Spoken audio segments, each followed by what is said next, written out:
Birinchi sabab, ya, жаңа dыбыс, жаңа әріп, қандай dыбыс екен? Х dыбысы бізде қандай dыбыс екен? Дауыссыз dыбыс екен. Дауыссыз dыбыс болса, бәрі біз Х dыбысын айтып көрейік. Х.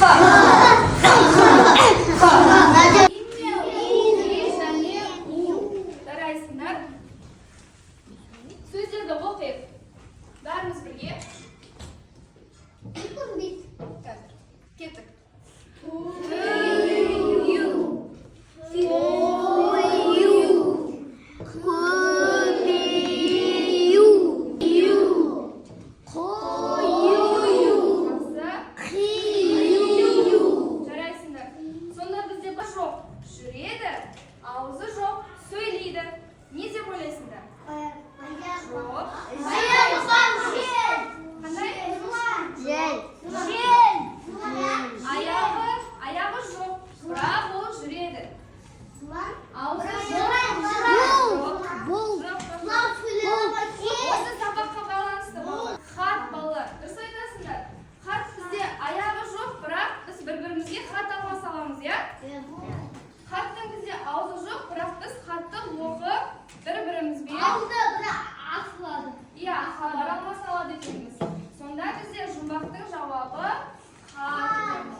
Дауыссыз dыбыс дейді.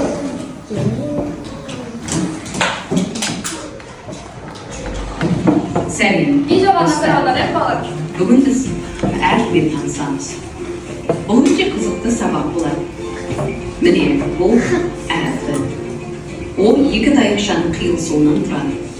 Көріп тұрғандарындай өте әдемі. Х әріпіне басталатын алғашқы сөзі хат. Хат жазып алыстағы достарымызға жібере аламыз. Келесі сөз. Хабар.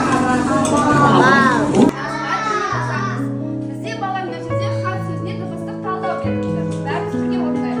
Х дыбысы бізде дауыссыз. А дыбысы дауыссыз. Хат сөзінде неше буын бар? Бір буын бар. Неше буын бар? Бір дыбыс бар екен, иә? Жарайды.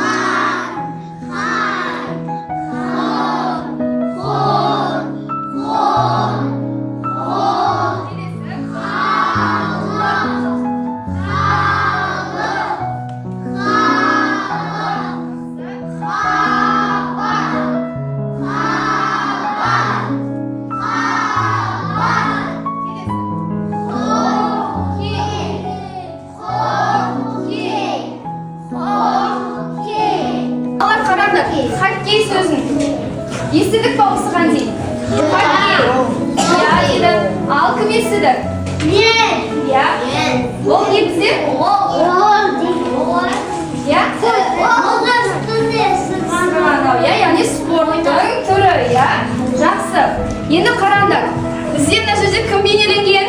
Хан дейді. Ал ханның кім екен білеміз бе? Бастық деп айтуға болады, я? Жақсы, президент деп айтуға болады. Келесі мына жерде кімдер тұр? Балалар тұр. Балалар не айтып жатыр? Не айтып жатыр? Өлеңді қалай айтып жатыр? Хормен. Я, хормен барлығы бірігіп айтып жатыр, я? Хорды білеміз бе? Я?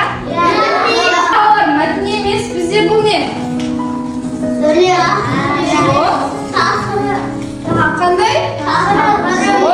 Мынау не? Мәтін мынау? Я, неге бұл сөйлейді?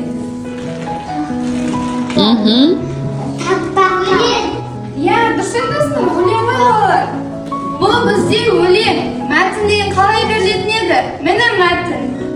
Мәтіннің тақырыбы болады, мәтінде сөйлемдер болады, тыныс белгілер болады, я? Өлеңді түсініп, мәнерлеп оқы дейді. Ал бәріміз оқып берейік. Бәріміз бірге балалар, кеттік.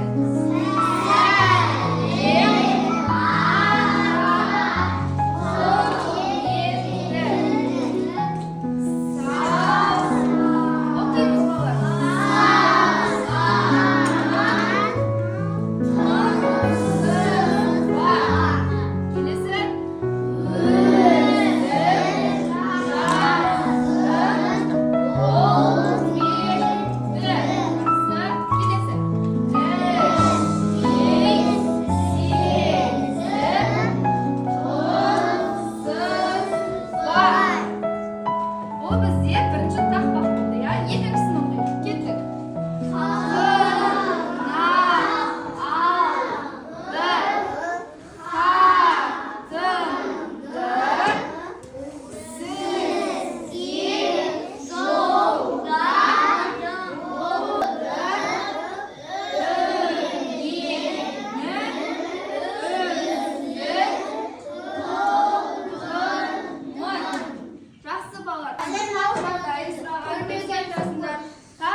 Dürüst aytın. A dыбысы.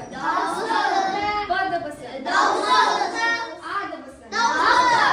L dыбысы. L. A dыбысы.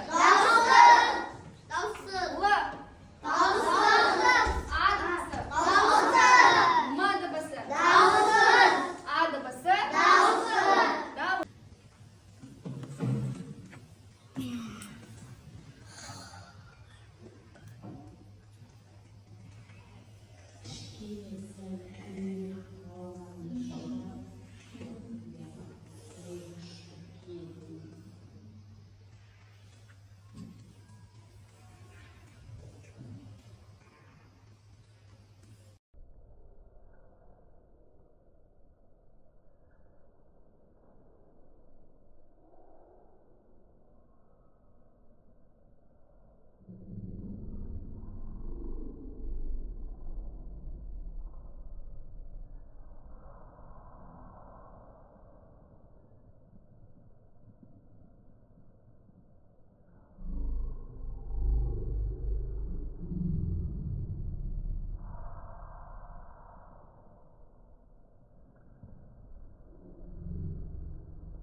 Kamu сезім, kamu алтын жетапсын басына.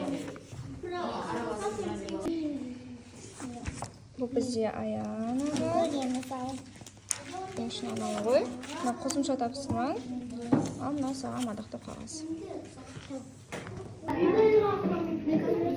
Бізде Ануар бітті. Алихан, Тамаша. Мына сен қосымша тапсырман. Мына мадақтап қағасы. Бізде Адина, я? Кел, әне. Маған да? Әкел дәптерін. Саған. Мынау қосымша тапсырма. Қосымша тапсырма ала қояр сен. Ма. Бізден расы бітті, я? Апай, жазайық па? Я. Қазір? Я? Наконец-то.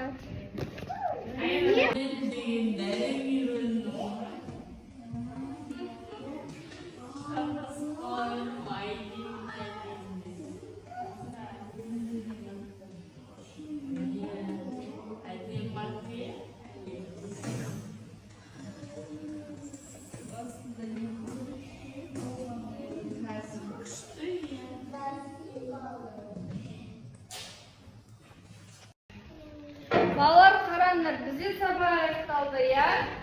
Сабақ аяқталғанда әркім өзін-өзі бағалайды. Бұны сіздер иә, кері байланыс ретінде бірден онға дейін белгілейсіздер.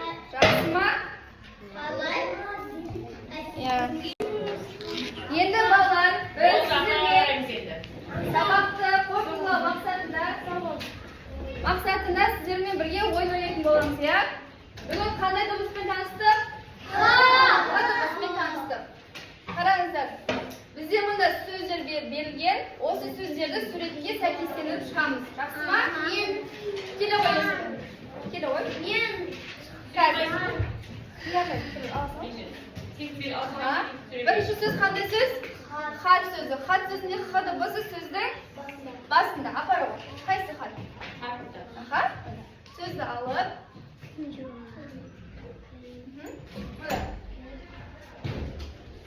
Жарайсың, отыра ғой. Келе ғой. Тыныс болар, қандай? Сөз оқы. Жоқ, сөз оқы.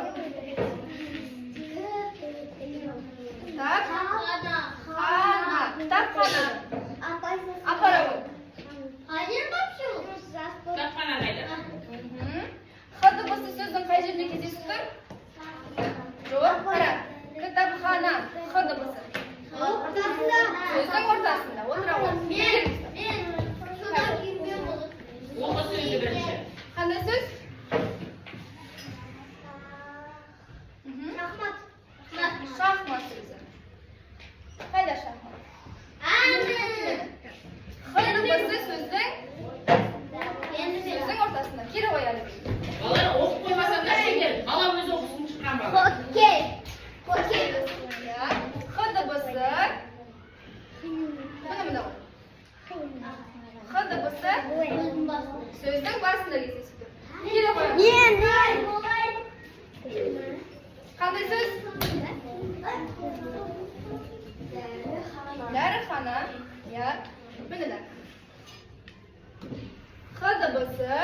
Келеді.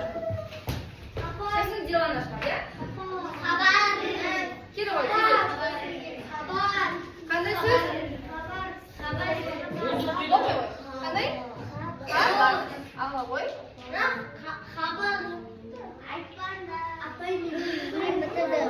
Х дыбысы сөздің қажелі кездесті? Басында кездесті. Келі ғой, делан. Бұл сөз қандай сөз? Ала ғой. Суретке теңестіреміз. Х дыбысы сөздің басында кездесіп тұр. Жарайсыңдар балалар. Х дыбысы қандай дыбыс болды? Дауыссыз дыбыс болды, иә?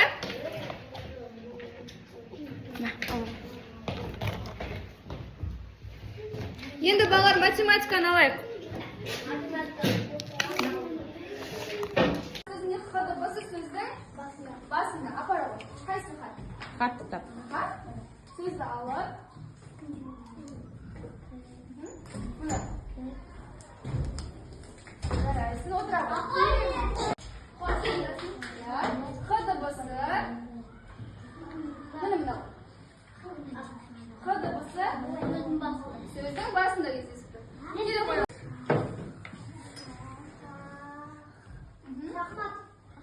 Шахмат сөзі. Қайда шахмат? Х дыбысы сөздің ортасында. Келе қояды. Дәріхана. Иә. Міне да. Х дыбысы сөздің ортасында. Өзі оқиды ғой. Қандай? Аға ғой.